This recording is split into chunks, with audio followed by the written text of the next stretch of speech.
All right, we're continuing our discussion of the conservative politics of the first half of the 19th century with a look at the pressures that were emerging in potential revolutionary movements. Now, as we previously discussed, the Concert of Europe was created at the Congress of Vienna and consisted of a quadruple alliance of Russia, Prussia, Austria, and England.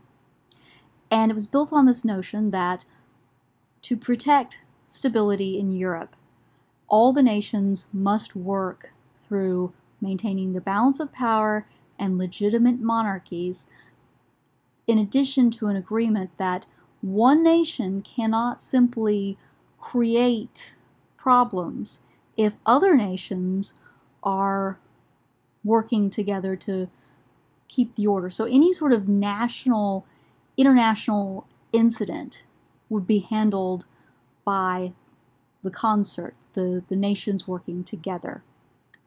At the Congress of Aix-la-Chapelle in 1818, France would be readmitted to the Concert of Europe, and the quadruple alliance of Russia, Prussia, Austria, and England would become the quintuple alliance. Now, with the readmission of France to good standing as a European nation, this kind of academic question appears in terms of what is the role of the Congress system?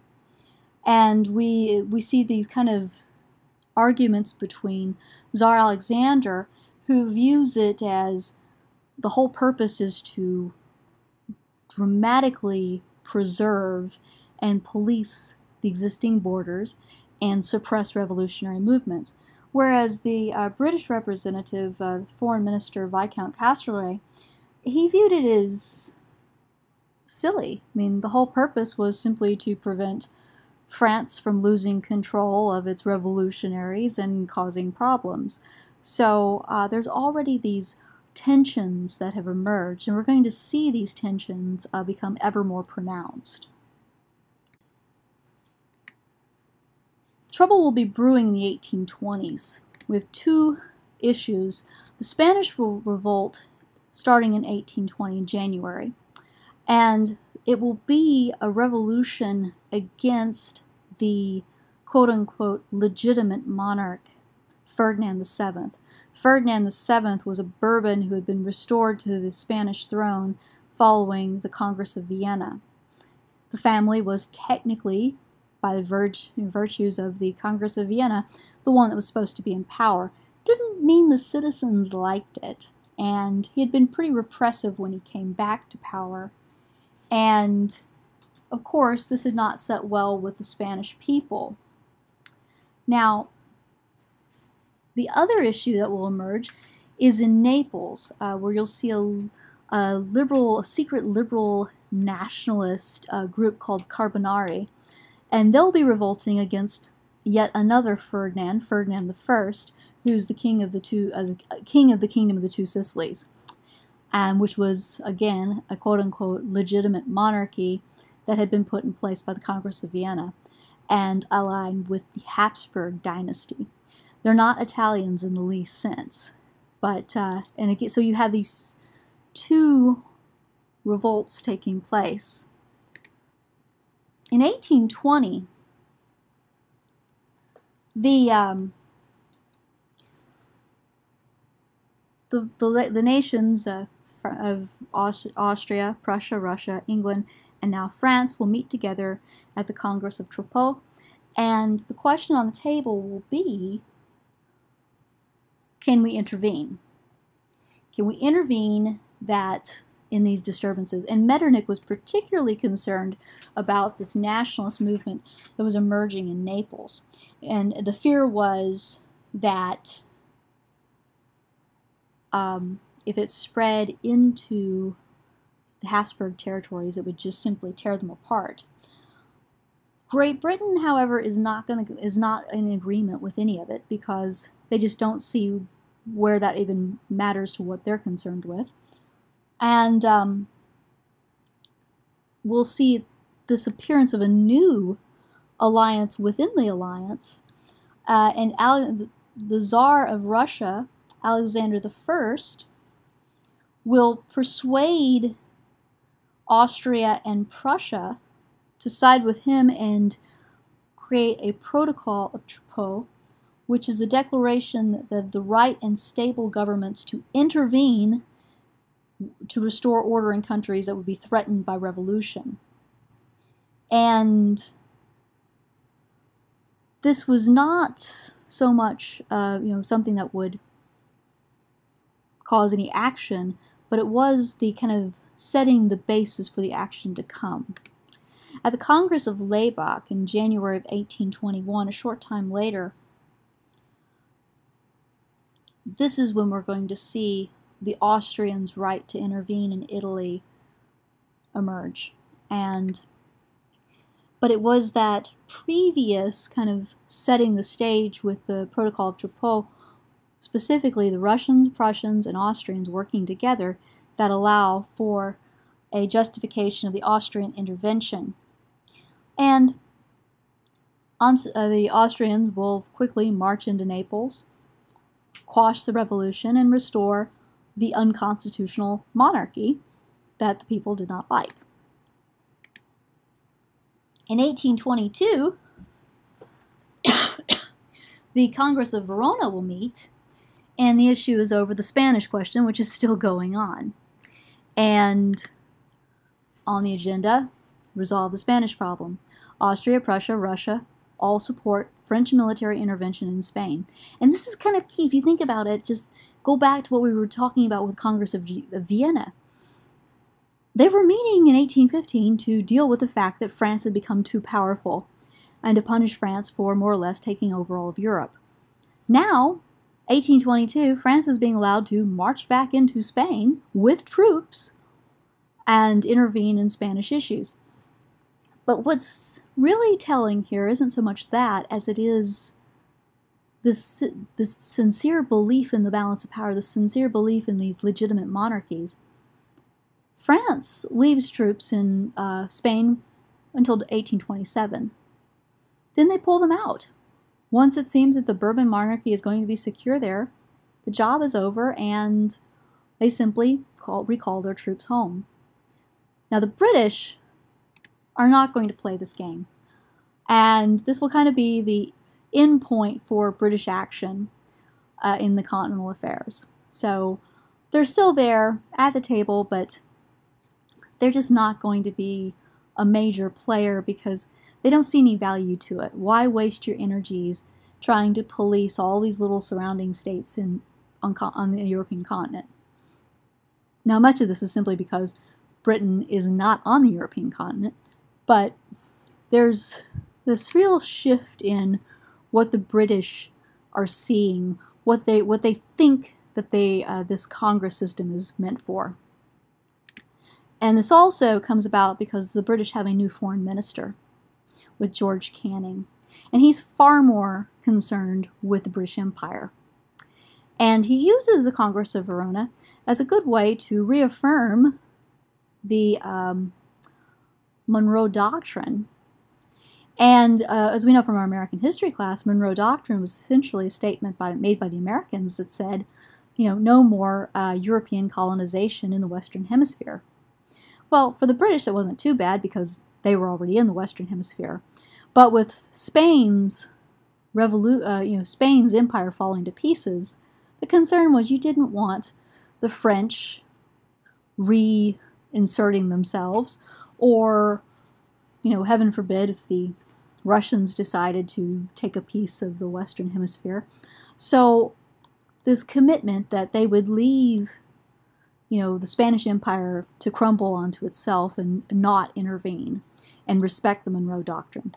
This is quite keen because then you don't have to worry about European interventions in the Western Hemisphere. But it's the British, they're not doing this because they're just going along with the Americans. The British are doing this because they have their own interests that they're going to preserve. Now, the issue that appears and really kind of shows the weakness of the Congress system and where some of the major fractures appear is, quote-unquote, the Eastern question. Now, the Ottoman Empire controlled most of what we would consider today as the anywhere from the Asia Minor, which would be Turkey, the Balkans, which would be the former states of Yugoslavia, all along the Adriatic, across the sea from Italy, going down through the Middle East into North Africa. It was a massive land empire. It was very old too. But we know that when empires start to weaken, it causes a great deal of disruption. And as Turkey would be referred to as the sick man of Europe later on, but this Eastern question, this fear that what would become of those Turkish holdings, those Ottoman holdings, as the empire declined. And this does raise some issues in terms of how sincere are we to the values of the Congress of Vienna? Because without a doubt, the Ottoman Empire is the legitimate monarchy, and you would want to maintain that balance of power. But there will be some self-interests involved in this question. And so when the Greeks go into revolt in 1821, and it's going to reveal that self-interest is going to be playing a role, especially with the Russians, the English, and the French. And it's going to be it's in conflict with these basic principles of the Congress system. So the self-interests are that, and even with Austria, is going to have some concerns as well, but Austria is going to back off because the Greek uprising is going to be a nationalist uprising, but it's not going to be a liberal uprising, okay? It's going to be a nationalist uprising, which is really going to appeal to the sentiments of the Romantics, the Romantic movement that is, taking place across Europe at this time. And so it's a nationalist movement, but not a liberal one, and it's going to feed upon some self-interest because there's a lot of territory involved. And the British and French were always interested in the potential for commercial expansion and those key naval positions along the Eastern Mediterranean. Russia always is interested in opening up more access to the Black Sea and, by virtue of the Bosphorus and the Dardanelles, access into the Mediterranean, because that is a port that never freezes. And so those are the self-interests. The Greeks, as part of their revolutionary appeal to the West, pitched the idea that the Christians there are being persecuted unnecessarily by the Ottomans, which a lot of it was just propaganda.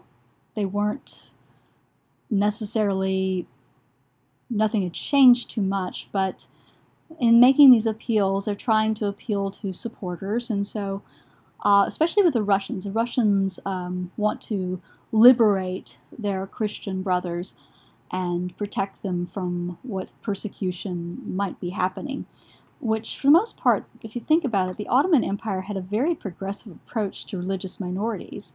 And if you were a religious minority living in Europe during this time period, particularly if you were Jewish, it wasn't a bad deal. And the Ottomans had always been more or less, granted you had to pay a tax on your religious status, but compared to other places, it wasn't that oppressive.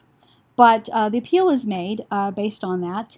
And also this kind of the sense of where the Greeks fall into the whole course of Western civilization. So Russia's going to kind of take the upper hand on this, because Russia, Britain, and France, they're going to decide to work together.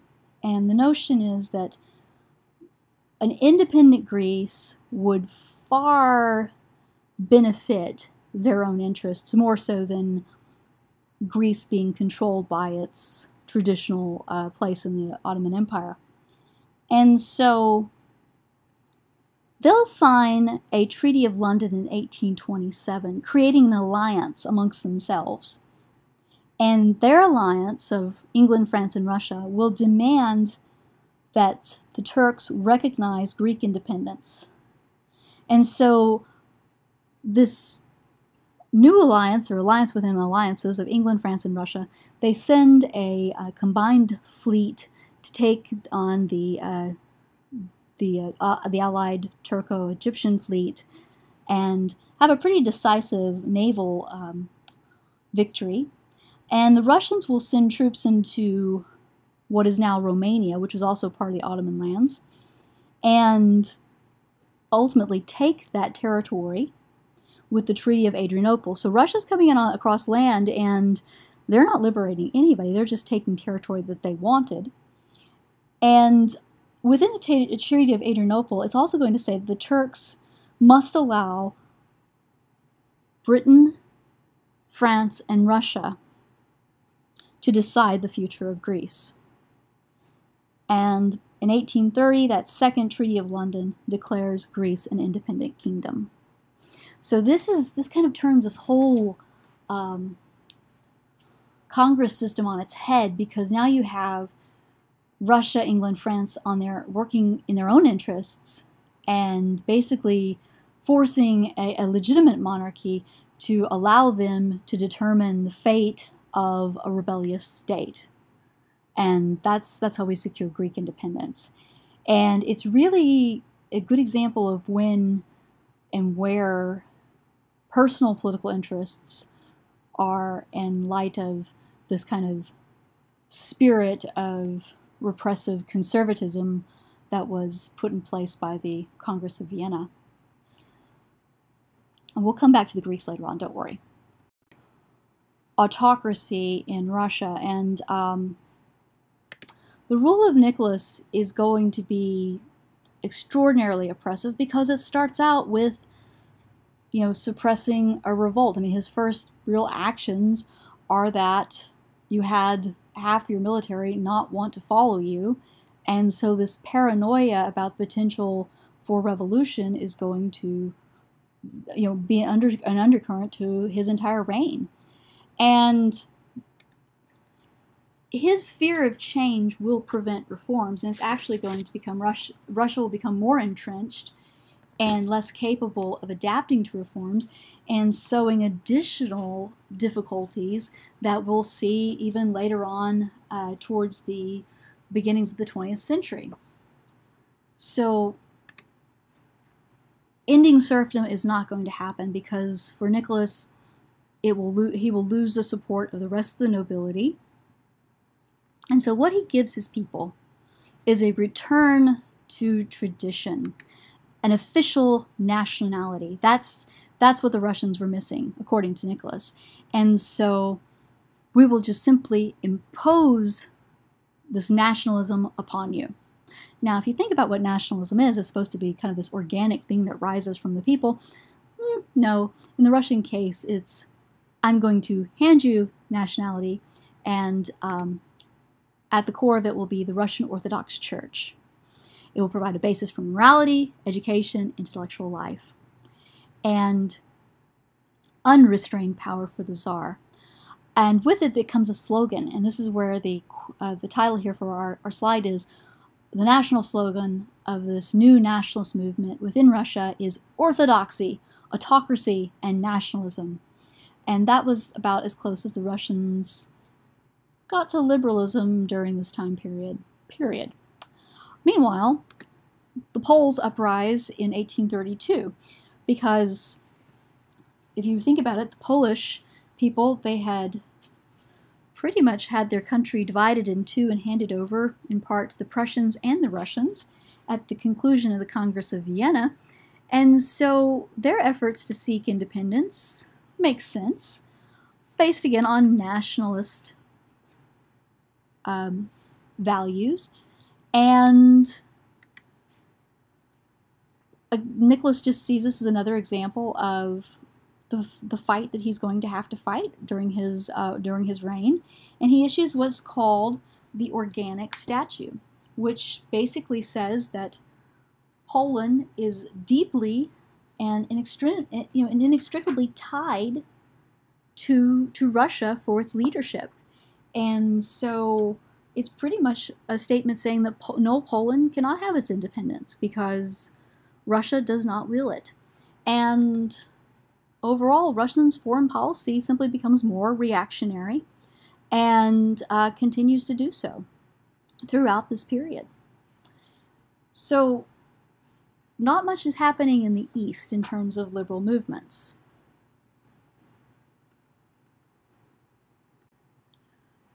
So we'll be wrapping up our lecture today with kind of looking back and to see, well, what's happened in France since 1815?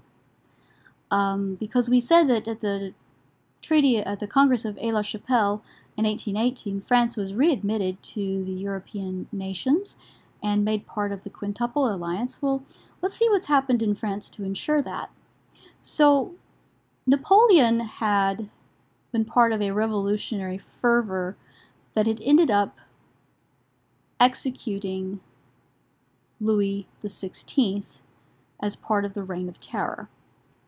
And then, of course, the revolution went through its various stages. Napoleon came out towards the end of the revolutionary period, but Napoleon was essentially made a monarch himself, and having displaced the Bourbon dynasty. So much of the Congress of Vienna was focused on restoring the legitimate monarchs, and of those, the Bourbons were some of the most displaced during the period of the Revolution. So in 1814, Louis XVIII is returned to the Bourbon throne of France.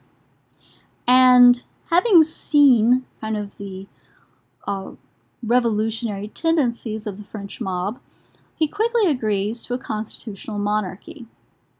And this constitutional monarchy, remember, a constitutional monarchy basically means a monarch will be acting with a constitution to guide him of some sort. And the constitution that would be guiding the reign of Louis XVIII would be known as the Charter, which conveniently he wrote.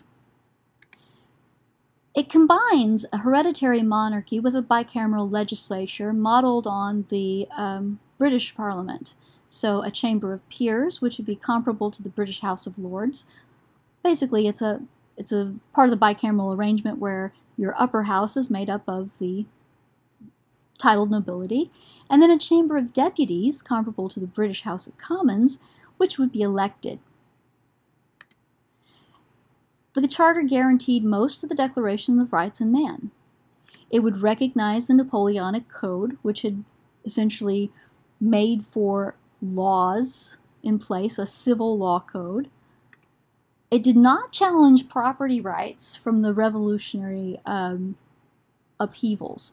So people who had purchased property from what had been church lands or the lands that were confiscated from nobles, they could still keep their property. It wasn't going to be taken away from them.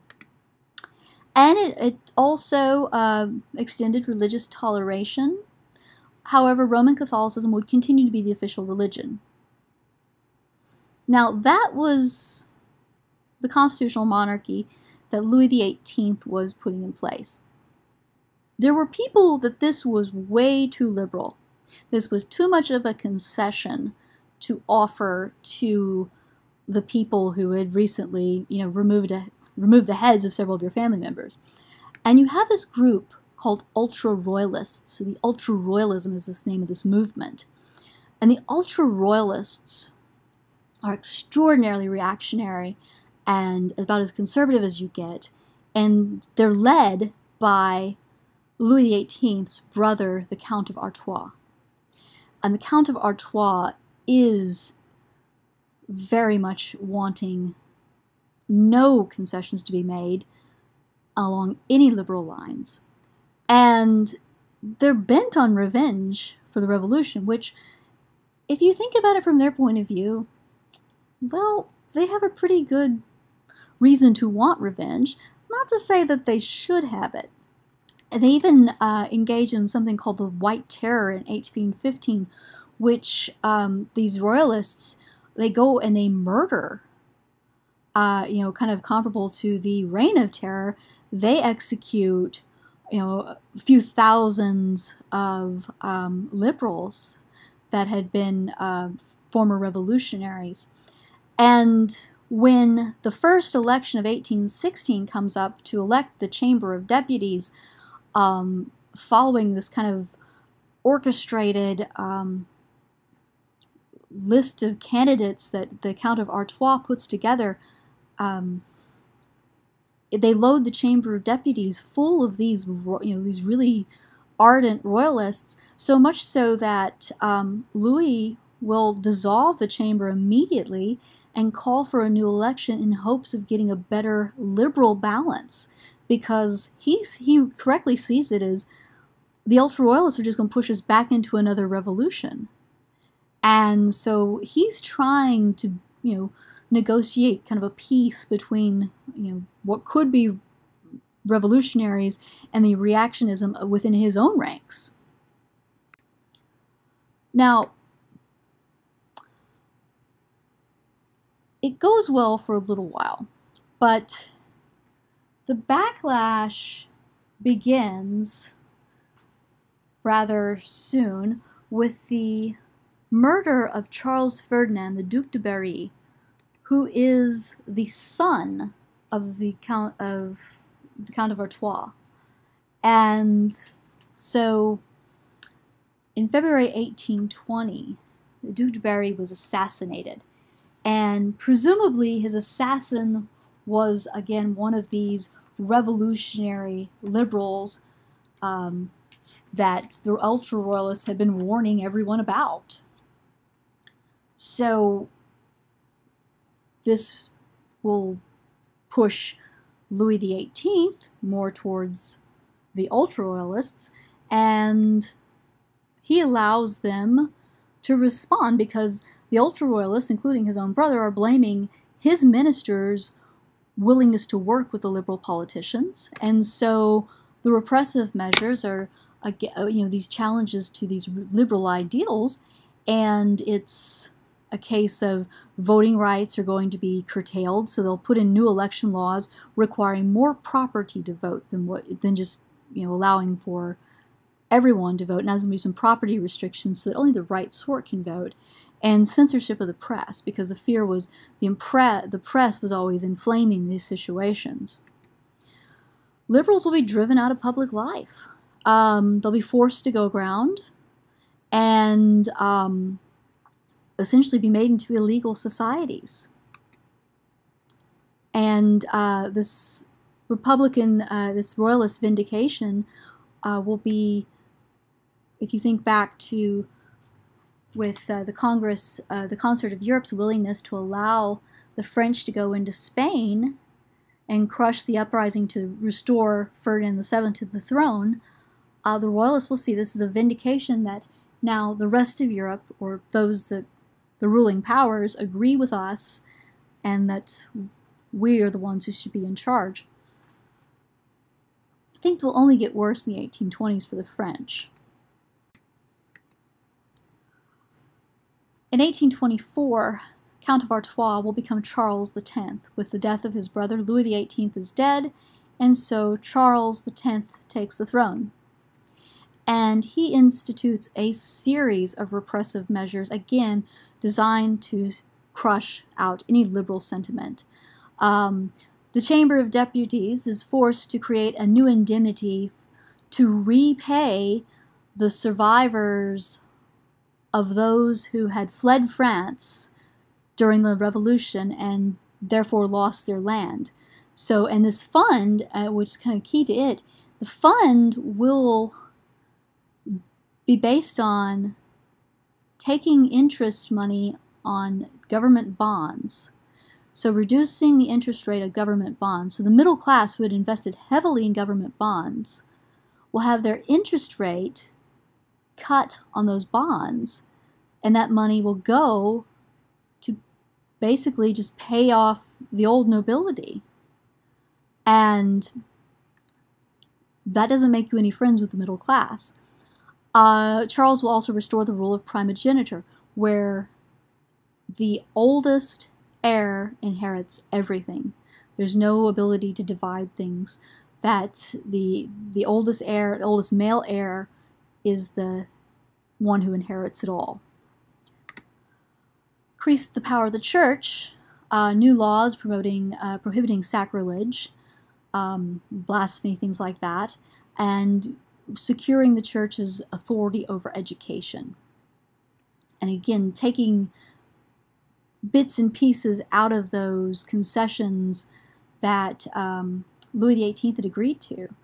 And again, this is this conservative, just oppressive measures. And of course, you know, in France, this is where the revolutionary tradition was born. And so there's going to be some pushback from the people. First off, you've already alienated this middle class, and particularly your upper middle class.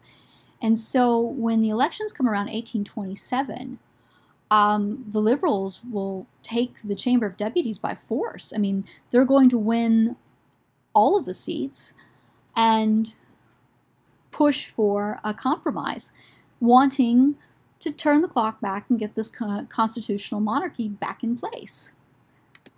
Charles does the exact opposite. He's not going to compromise with any of them, and he responds to their demands by replacing any moderates in his cabinets with ultra-royalists. He just keeps going further to the right, and even puts, I think it's his nephew, Prince de Polignac, as the head of his ministers, and he's choosing reactionaries intentionally. And, well, the Liberals, and again, we're talking about this leadership under the upper middle class. These are not people who are going to run out into the streets with sticks and stones. They understand the system better than that. And so they shift their support because there's already questions in terms of, well, without direct heirs, and this has been a problem with the Bourbon House, without these direct heirs, technically there's a lot of leeway on who should be or who could be king. And so the Liberals shift their support to the Orléans branch of the royal family, which was much more moderate. Part of the Bourbons, but the Orléans were very moderate and not at all connected with these ultra-royalists. So the elections of 1830 come around, and again, the Liberals sweep the elections, and Charles more or less loses it and tries to just dissolve the chamber and try to seize power entirely. So July of 1830, and this we'll refer to as the Revolution of July of 1830. And if you've read Victor Hugo's Les Miserables, or the songs connected with the musical, this will become very familiar to you. So Charles passes these things called the Four Ordinances on the 25th of July, 1830. And he's going to bury these within a recent victory where the French have taken control of Algiers in North Africa. And so in the fervor of the joy of the French victory in Algiers, Charles tries to sneak in some particularly oppressive pieces of legislation. So the Four Ordinances will restrict the freedom of the press, dissolve the Chamber of Deputies, limit voting rights to only the wealthiest of citizens, and call for new elections, letting the wealthiest of citizens be the only ones to vote. Paris does not stand for this because this is also occurring on top of some additional economic strains amongst the working classes, and quite quickly Paris falls into revolt, and the strange alliance is built between the workers and the middle classes. The workers build the barricades and do the fighting. The middle classes are standing there, although not singing songs like it would in the musical, but it's not if you think about what liberalism was during this time period, and the middle class and the workers didn't have a very good relationship, but they could ally together when needed to take on a potential despot.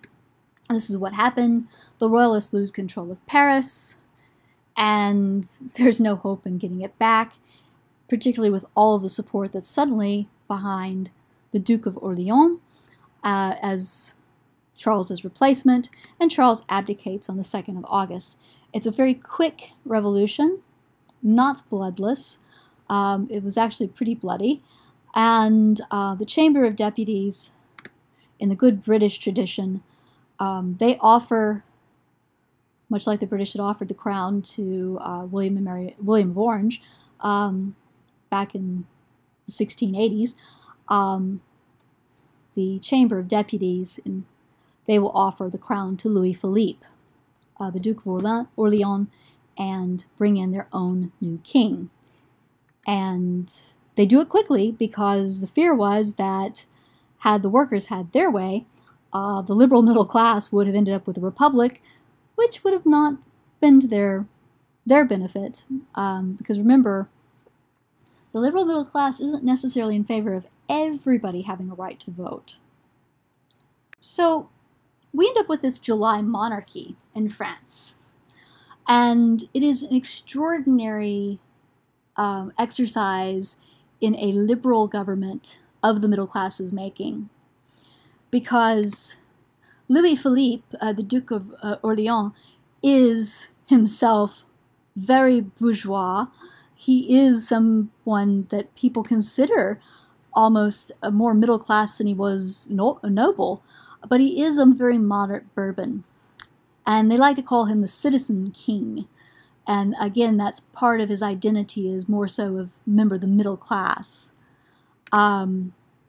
Liberal politics, again, freedom of the press, religious toleration back in play, reduction of property qualifications for those who vote, and that will double the electorate. That means by taking away, not fully, but most of those property qualifications, the electorate will double. More people can vote.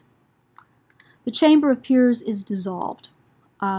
So the French Parliament exists of the Chamber of Deputies only. And for the most part, it ignores the working class, despite the fact that it was their help that ensured the revolution was successful. The working class is largely back to where they started. Uprising in Paris in 1832 against the treatment of a revolutionary hero, and again, this is compiled with economic troubles. There's this Paris uprising that starts at this parade in honor of a revolutionary hero, turns ugly, and is quickly crushed by the military. Same thing with silk workers' strike in Lyon in 1834, also crushed quickly and rather mercilessly. So the working class is getting nothing out of this new liberal monarchy. And French North Africa, they didn't let go of it either. Its commercial value is seen as something that's going to really help France move forward. And so Louis Philippe will not just take what Charles X had accomplished there in Algiers, he'll expand French territory well to the south, into the Saharan and trans-Saharan regions. So this revolution of 1830, this July Revolution, it was definitely a liberal revolution, but the treatment of the working class really shows that when we talk liberal revolutions in the 19th century, we're not talking something that benefits everyone equally. So we're going to leave France there for the time being, but just know that France has had their moment of repression, and then the liberal kind of bounce back with this Revolution of July, but it's not the old style revolution that started this whole thing moving. It's not, rights for everyone, the vote for everyone. It is a very, and I don't want to confuse the terms, but it is a very conservative, slow approach and liberalism, is economic freedom and this middle class strength more so than the workers. Now, we'll also see kind of an extension of these liberal ideas into another revolution. That's going to take place in Belgium in 1830, and the revolution will actually kind of get its tipping point or its starting point at the opera, at an event following the opera. There was in Brussels an opera about the Neapolitan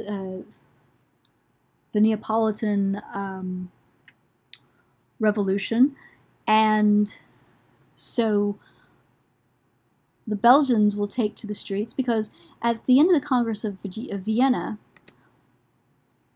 they had put together Belgium and Holland, kind of this artificial buffer state on the northern portion of France, and it had never worked out, and it's going to be a heated conflict, but brief, and it's largely because the Belgians it was an artificial construct, and they never became any sort of basis for unity between the two.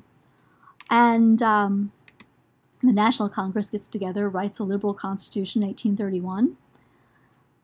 And for the most part, the European powers are preoccupied with other things, mostly what's going on in Greece. And so Belgium's able to just kind of sneak its way in with its independence. So let's have a quick look back at some of these revolutions. We see revolutions or attempted revolutions all over the place in the 1820s, and we only see a few successful ones. Most of them are put down. There are no real radical uprisings. I mean, the Greek independence movement was nationalist. Belgium was a liberal revolution, but again, if you look kind of at how it unfolded and who's left in power at the end of it, it's not that radical. And of course, the July monarchy, again, it's not, these are revolutions, but mild.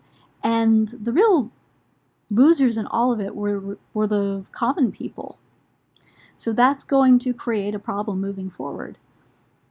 There's still this revolutionary sentiment, and it's had a flare-up in the 1820s, but those that would stand to be more revolutionary much later were largely ignored in the 1820s. So this leads to kind of our big wrap-up. What do we need to take from all of this? Concert of Europe provided a structure for recovery of Europe after the Revolution and Napoleonic Wars. It's a structure of recovery. Even though they tried, reactionary conservatives were unable to reverse a lot of the reforms that had been put in place by the French Revolution. The biggest challenge for this period was liberalism.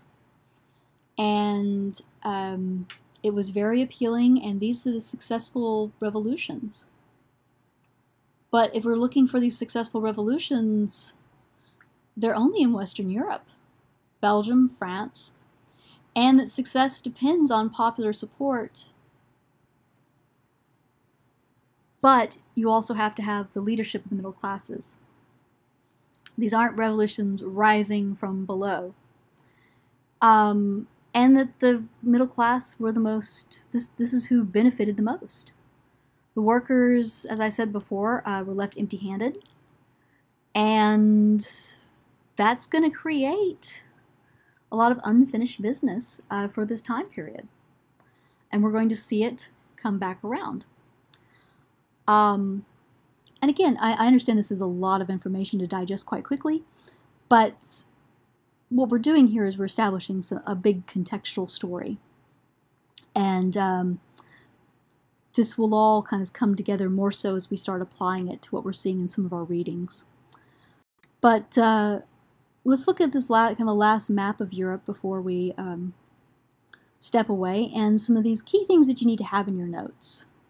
What do you need to really just be able to reiterate and be comfortable in explaining for your notes? Know how the Congress system worked. What were the agreements? What were the what factions were created? Where did they disagree? Who was always the one disagreeing? The Greek Revolution. Why is it special? Why do we have the Greek Revolution here as opposed to the Spanish Revolt? What happened with the Decembrist Revolt? What does it show? What does it really tell us about Russian history moving forward at this point? The Bourbon Restoration. What were its problems? How would you characterize its leaders and how they dealt with kind of this return to normalcy? The July Monarchy. What were its characteristics? And how did it come into being? What challenges would it face? And Belgian independence. Why is this one of our success stories?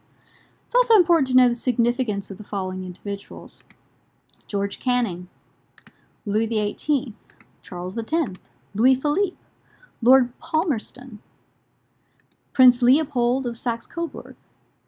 So go back in your notes, make sure that you have some information about these individuals, but realize what we're doing here is we're putting the big story out there so we can understand some of these smaller stories. And of course, we've not talked too much about what's going on in Great Britain, and that's because that's where we're going to focus a lot of our remaining discussions, because we're using it as kind of our exemplar of what's going to be happening and characteristics of this 19th century period moving forward. And we'll conclude there. I hope everyone has a good day, stay safe, review your notes, and make sure that you're creating notes that you can use as a tool.